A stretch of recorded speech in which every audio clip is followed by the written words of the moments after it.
এটা ছিল আমাদের শুক্রবারের খাওয়া দাওয়া। আর শুক্রবারে হাজব্যান্ডের অফ ডে ছিল, মানে হাফ ডে ছিল অফিসে।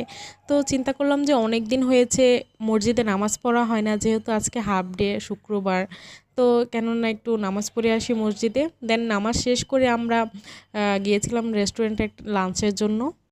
সেখানে আমাদের জন্য অর্ডার করেছিলাম হচ্ছে স্টার্টারে মাটন স্যুপ, আর বাচ্চাদের জন্য অর্ডার করেছিলাম হচ্ছে ফ্রেঞ্চ ফ্রাই, কারণ বাচ্চারা ইজিলি স্যুপটা খেতে পারে না, অনেক গরম থাকে তাই।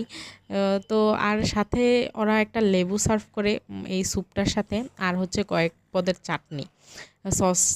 আর এই সসটা অনেক বেশি মজা লাগে এই স্যুপটার সাথে খেতে। আর এখানে ওয়েটার একটার পর একটা খাবার দিয়ে যাচ্ছিল।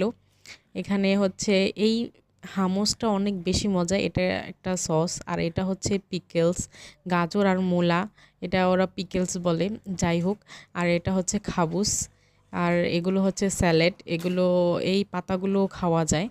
আর আমরা মেন কোর্সে অর্ডার করেছিলাম হচ্ছে গ্রিল চিকেন চারকোল, যেটা আমার অনেক বেশি ফেভারিট।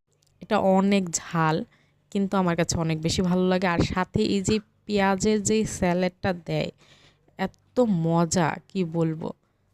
এখানে আমি আমার জন্য প্লেটে বেড়ে নিচ্ছিলাম আর একটা বাইট রেডি করছিলাম, কারণ দেখা যায় আপনারা অনেক ভিডিওতে দেখবেন যে অ্যারাবিকরা একটা বাইট রেডি করে, লাইক সব কিছু একসাথে রেখে, দেন এই স্যালাড পাতা রেখে, একটু পেঁয়াজ রেখে, তারপরে একটা বাইট রেডি করে। তো আমি সেটাই চেষ্টা করছিলাম। আসলে এই খাবারগুলো না এইভাবে খেতেই মজা লাগে, এই সব কিছু একসাথে দিয়ে তারপরে খেতেই ভালো লাগে।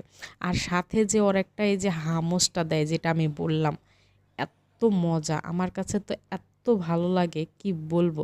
এই খাবারের লাইক একটা চেঞ্জ করে দেয় একদম। আর এটা তো আরও বেশি মজা, এটা তো একটা